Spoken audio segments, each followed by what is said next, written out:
Bueno, el graffiti es un modo de pintura o arte visual callejero, generalmente ilegal. Se realiza en superficies amplias de espacios urbanos, como paredes, portones, muros, etc. Es un tipo de arte que tiene perspectivas muy opuestas entre sí. Para algunos puede considerarse como una forma de expresión saludable, que no lastima a nadie. Para otros es una forma de violentar la propiedad privada pintando paredes, puertas o muros sin tener permiso del propietario. Sin embargo, no deja de ser una forma de comunicación, pues ha ido evolucionando tanto de manera positiva como negativa, incentivando el arte independiente, mostrando diferentes tipos de dibujo y pintura, liberando auténticas obras de arte, pero esto amplía en el aspecto antisocial que genera la inconformidad en algunas personas. Puede ser también considerado peligroso porque fomenta el manejo de los mensajes codificados, símbolos que los antisociales utilizan para saber información sobre una casa. Si está vacía, si viven muchas personas, si vive una persona, si tiene mascotas, etc. No existe control que pueda evitar estas problemáticas, pues son muchos los factores que habitan su regulación. La falta de la actividad de cámaras de vigilancia, escasa vinculación de oficiales de policía, etc. Estas son algunas de las causas por las cuales no existe castigo hacia los responsables porque no existe ningún culpable registrado. Ante estas situaciones se ven muchos casos que contradicen este mundo del graffiti. Puede llegar a ser hermoso como peligroso, lo cual hace la pregunta: ¿cuál es el límite entre arte y vandalismo en el graffiti en La Paz, Bolivia? Historia. El origen del graffiti se remonta al Imperio Romano, puesto que en aquella época se utilizaban las pintadas en las paredes con un enfoque satírico o de crítica.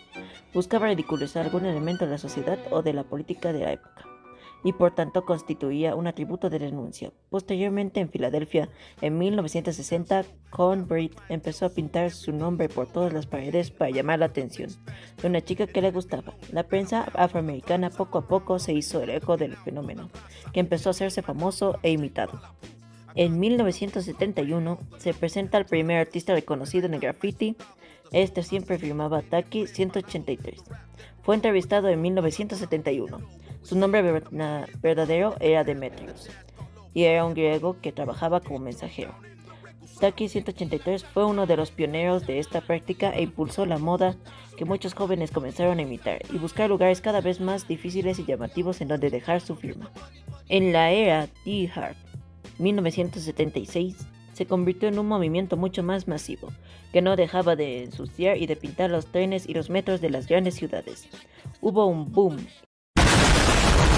y los jóvenes empezaron a practicar este arte por las calles. Mantenía entonces toda su esencia vandálica y estaba especialmente perseguido por la policía, hasta el punto de que en muchos lugares de Estados Unidos se prohibió la venta de aerosoles a los jóvenes. El graffiti inició en Latinoamérica, específicamente a Bolivia a partir de la década de los 80. Desde 1985 para adelante se empiezan a ver grafitis en las principales ciudades de Bolivia. En Santa Cruz apareció un grupo de tendencia anarquista. Este fue el primero que fue pintado en esa ciudad bajo el nombre de Lemhu. En el año 2016 se realizó el segundo encuentro de muralismo latinoamericano, Voces Libertarias, en la ciudad de La Paz, en la zona de Sopocachi, donde participaron artistas latinoamericanos de las ciudades de Argentina, Bolivia, Colombia, Chile y México. Se realizaron 20 murales. Algunas de las pinturas más resaltantes las puedes encontrar en el edificio Salgueiro. Se realizó también mediante la técnica de alto relieve en el frontis del Hogar de Niños Villegas. Un par de murales alegóricos a la educación y alimentación de la niñez boliviana. En el mismo año también se realizó un homenaje al estilo urbano a los difuntos en el cementerio general. Para rendir homenaje, los artistas callejeros bolivianos llenaron de vida los muros del cementerio. En el mismo año, los primeros murales empezaron a pintarse por la iniciativa del colectivo Perros Sueltos, conformado por la gestora cultural italiana Magda Rossi, residente de Bolivia hace más de 10 años, y el artista muralista paseño Salvador Vargas. Ambas personas fueron los artífices del festival Ñatita. A través de esta iniciativa, los artistas llegaron al cementerio para trabajar en sus obras. Actualmente podemos encontrar más de 100 murales pintados por más de 20 artistas urbanos, pero aún quedan cerca de 150 murales libres para adornar. Entre ellos podemos encontrar artistas bolivianos, chilenos, argentinos, brasileños y de otros países. La idea de Perros Sueltos es que cada convocatoria haya mitad bolivianos y mitad de otros países, paralelamente a la creación de los nuevos murales. También se suelen restaurar los grafitis más viejos. Psicología. Bueno, el hecho de que estas personas invadan propiedad pública puede generar a los propietarios del lugar sentimientos de molestia, porque esto les hace perder la tranquilidad o el bienestar, y también pueden sentir enojo y furia, pues mayormente los dueños se expresan ante estas situaciones con gritos y gestos agitados, porque son respuestas emocionales ante el vandalismo a su propiedad, las cuales pueden ser percibidas como amenazas injustas, frustrantes o que de alguna manera desafiaban sus valores o límites personales.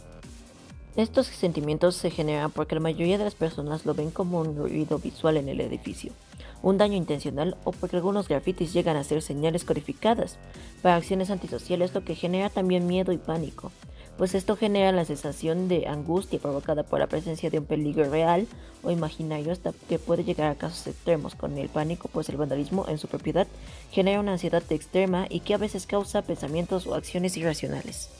A la gente expectante, al público que no toma ninguna posición de arte del grafitero o dueño del lugar, mayormente el graffiti se genera emociones muy diversas de acuerdo a la perspectiva de cada persona, ya sea desinterés, disgusto, sorpresa e incluso admiración, valorando muy positivamente la pintura. Al no entender el contexto y o simplemente guiarse por su propio punto de vista, las emociones pueden variar.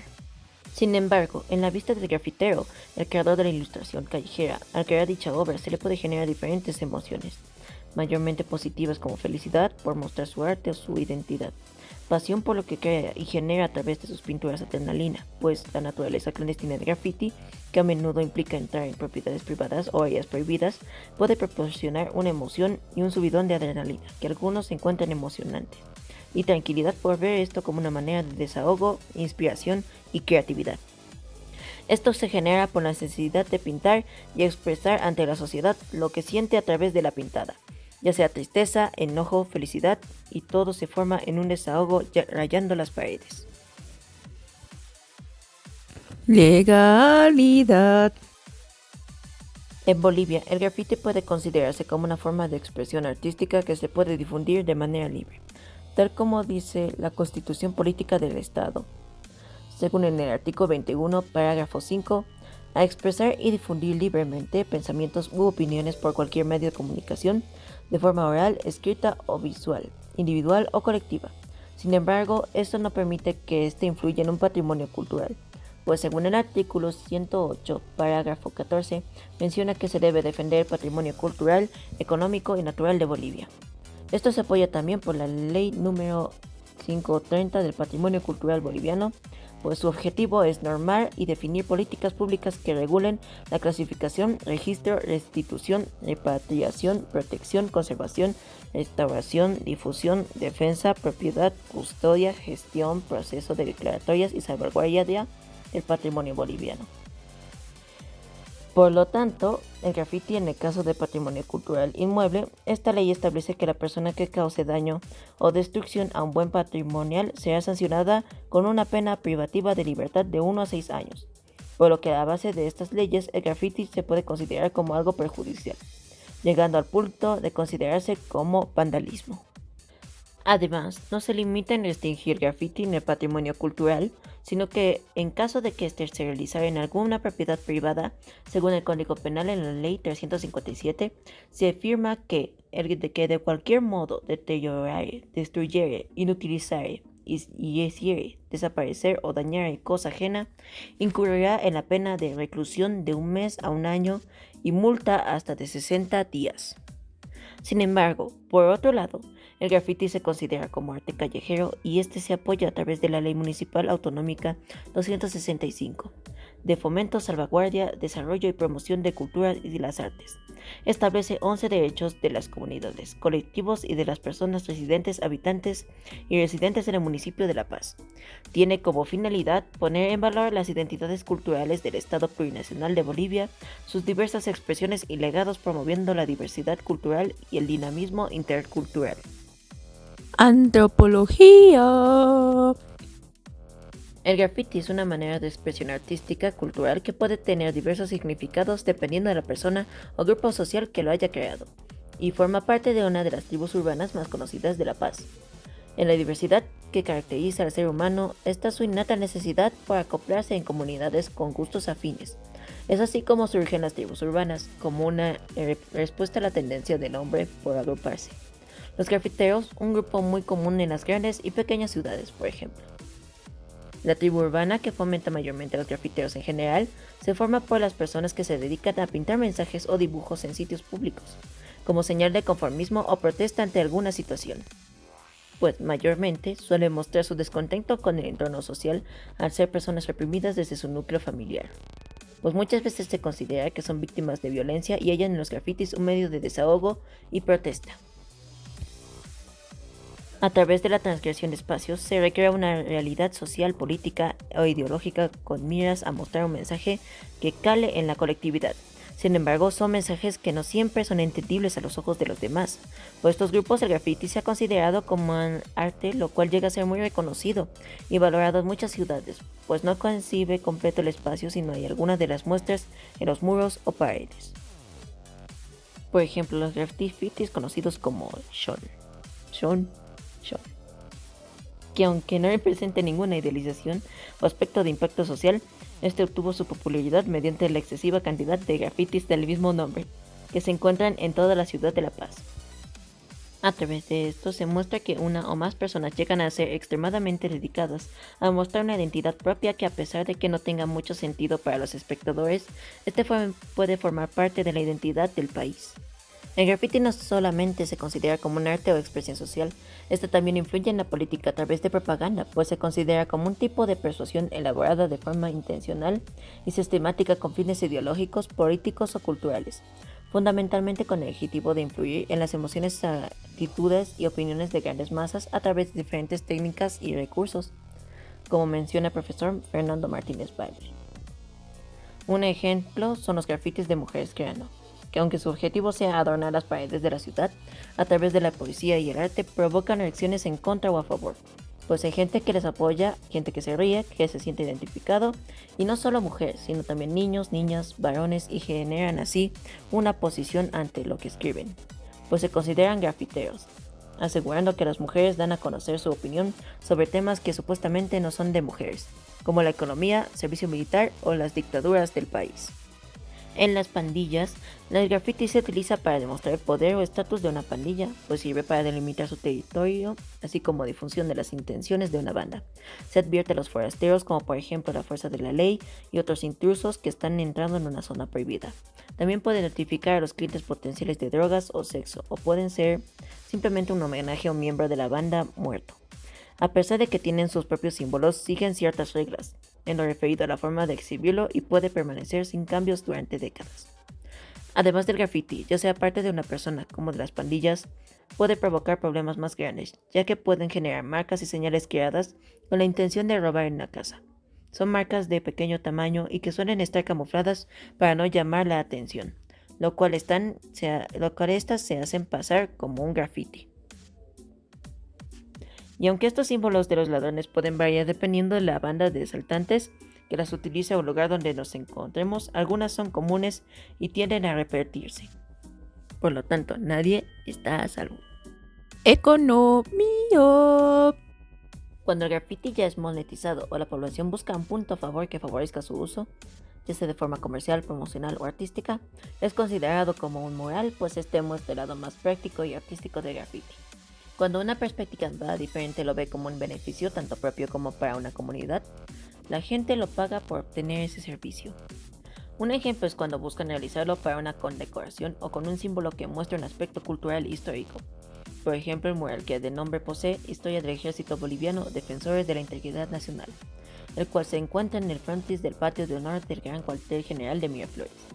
Según en el trabajo dirigido de Fernando Montes Colque y Johnny Quevedo Limón, que son estudiantes de la Facultad de Arquitectura, Artes, Diseño y Urbanismo en la carrera de Artes Plásticas de la UNSA, sobre el financiamiento que su totalidad obtuvo a cargo de una institución beneficiaria, quedando en esa manera bajo su custodia y mantenimiento a cargo de las autoridades del Estado Mayor. Los beneficiarios del mural son personal castrense a nivel nacional de las Fuerzas Armadas de Bolivia. Algunos artistas realizan murales y obtienen beneficiarios que los ayudan en la realización de la obra. Puede que algunos guarden el precio del público, sin embargo, durante el pasar del tiempo, se llega a descubrir el costo de algunos murales. Por ejemplo, en el Palacio de Gobierno, el sistema de contrataciones estatales registró las contrataciones de 8 personas para pintar 16 obras. Las piezas de arte están enmarcadas en temáticas como el mar, la lucha indígena, y estos murales costaron hasta 306.000 bolivianos por artista. Estos son Dario Antesana, Félix Tupadurán, Freilan Cosme Huanca, Gastón Ugalde, Jacqueline Mamani, Ricardo Usnayo, Vidal Cusi y Roberto Aguilar, como Mani Mamani. Con este otro ejemplo se ve que no solo a la gente común le interesa el arte de los muros, incluso el mismo gobierno paga por obtener una obra maestra en un espacio privado como público.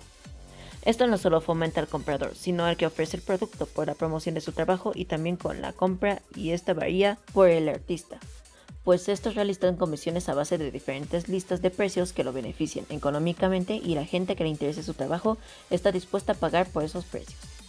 Pero existen otros métodos que influyen en el arte callejero, a través de iniciativas que impulsan el talento de los artistas bolivianos, en diferentes temas que ayuden a la población, por ejemplo la iniciativa Tiempo de la Casa Común. En el año 2022 se realizó un concurso de proyectos de mural Tiempos de la Casa Común, en el cual los 3 mejores artistas fueron reconocidos con la suma de 1.000 bolivianos cada uno. Estos eventos no solo les premian con cantidades considerables de dinero, sino que también reconocen su trabajo y los impulsan para mejorar en su técnica. Sin embargo, debemos entender la otra perspectiva, pues el graffiti puede considerarse como una contaminación visual y una pérdida de recursos, porque podemos verlo como el arte callejero a vandalismo, a pintar una propiedad privada sin ser solicitado por el propietario, a restaurar la pintura de una casa. Algunos contratan a un pintor, pero en Bolivia los pintores cobran por su trabajo entre $200 a $800. En el nivel superior están los artistas que cotizan su trabajo entre los $800 a $2.000.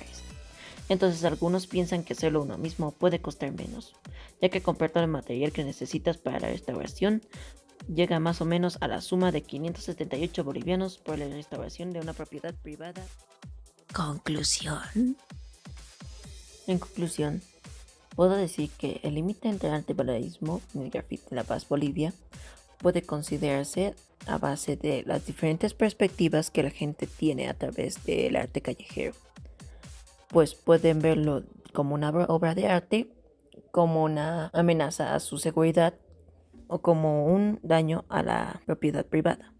Pues tanto las leyes como el lado ético de este arte o expresión visual se puede entender a base de diferentes maneras en la cual puede resaltarlo. Puede tener limitaciones, puede tener sanciones, como también puede tener una potencialidad inmensa al expresar el lado cultural más artístico de Bolivia, como también puede generar un ruido visual tan grande que contamina toda la ciudad, que no solo puedes verlo en una calle que transcurres de día a día, puedes verlo en diferentes lugares donde puedes llegar a entender el lado más extraño de Bolivia, donde llegas a ver firmas, dibujos, señales que no logras entender, pero de un significado y un simbolismo muy profundo para otras personas.